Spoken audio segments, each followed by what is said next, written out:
આપ જોઈ રહ્યા છો સ્પાર્ક ટુડે ન્યૂઝ। જેતપુરમાં મગફળી મામલે ડીવાયએસપીનું નિવેદન સામે આવ્યું છે। 7-8 મહિના થઈ ગયા હોવા છતાં મગફળીની ચોરી થોડી બોરીની ચોરી થતી હતી। આરોપીઓ ગોડાઉનમાં જ નાફેડની બોરીમાંથી મગફળી કાઢી અન્ય બોરીમાં ભરીને લઈ જતા હતા। આરોપીઓએ ટેકાના ભાવ કરતા ઓછા ભાવે બારોબાર મગફળી વેચી નાખી હતી। મગફળી કોને વેચતા હતા તે દિશામાં પોલીસે હાલ અત્યારે તપાસ હાથ ધરી છે। તાલુકા પોલીસ સ્ટેશનમાં જેતલસર વિસ્તારમાં એક જે ગોડાઉન છે ગિરિરાજ ગોડાઉન, એમાંથી નાફેડ જે ભાડે રાખે છે ગોડાઉન, એમાંથી મગફળીની ગુણીઓની ચોરી થઈ છે। જે બનાવ આશરે 7-8 મહિનાથી થોડી પહેલાંમાં ચોરી કરી અને આ લોકો વેચતા હોય છે એવી પ્રાથમિક દ્રષ્ટિએ અમને જાણવા મળેલ છે।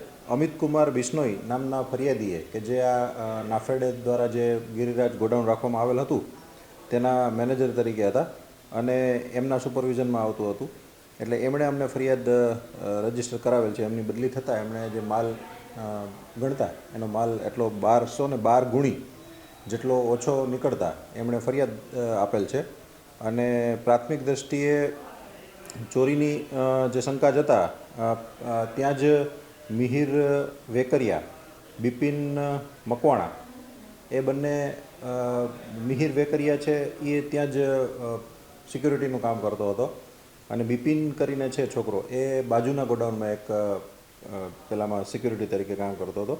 એ બંનેને રાઉન્ડ અપ કરી અને એને શકમંદ હાલતમાં લઈ આવતા એમણે કબૂલેલ છે અને એમની સાથે જયમીન બારૈયા અને સહજ તારપરા એ પણ ઇન્વોલ્વ છે। આ લોકોએ સાથે મળી અને થોડા અંતરે મગફળી ત્યાંથી કાઢી અને અન્ય જગ્યાએ વેચી અને એમાંથી નફો મેળવેલ છે।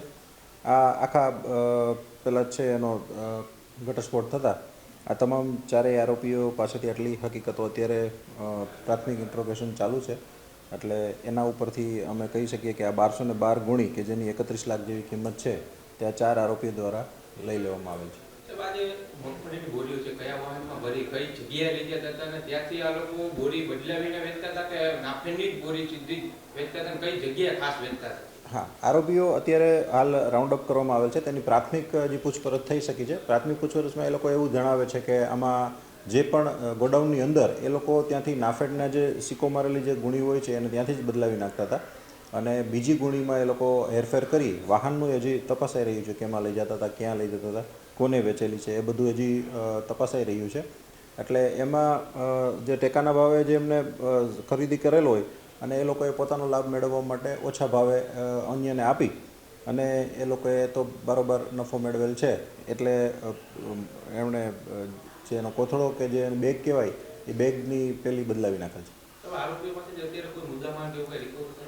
આરોપીઓ હજી હાલ રાઉન્ડ અપ થયેલા છે, હજી એને ધોરણસર અટક કરતાં પહેલાં એમની પાસેથી વિગત તપાસાય અને કઈ રીતના ક્યાં મુદ્દામાલ છે ત્યાં વેચી નાખેલ છે કે કઈ રીતનું એમની પાસેથી રિકવર થાય તે હજી ચાલુ છે। આરોપીઓ છે જે બીજી અન્ય જગ્યાએ મુદ્દામાલ જે વેચી નાખતા હતા એમની ઉપર કોઈ કાર્યવાહી કરવામાં, કારણ કે પ્રાથમિક જે માહિતી મળી રહી છે કે માર્કેટિંગ યાર્ડમાં આ લોકો મગફળીનું વેચાણ કરતા હતા। એટલે એમાં જો જે આ લોકો આરોપી તરીકે જે છે અત્યારે એ વેચાણ જેને કરતા હતા એમનું જો મેલાફાઈ ઇન્ટેન્શન હશે આમાં તો એમની વિરુદ્ધ કાર્યવાહી કરવામાં આવશે અને જો આ લોકોએ કોથળો બદલાવીને જ જે વેપારી અથવા તો ખેડૂત તરીકે જો આપ્યો હોય તો એ બંને પાસા અત્યારે ચકાસાઈ રહ્યા છે। અત્યારે હાલ આરોપીઓ જ રાઉન્ડ અપ કરવામાં આવેલ છે, જેને ધોરણસર અટક કરવાના ચાલુ છે, એટલે વધુ વિગત એમની રિમાન્ડ દરમિયાન ખુલવા પામશે।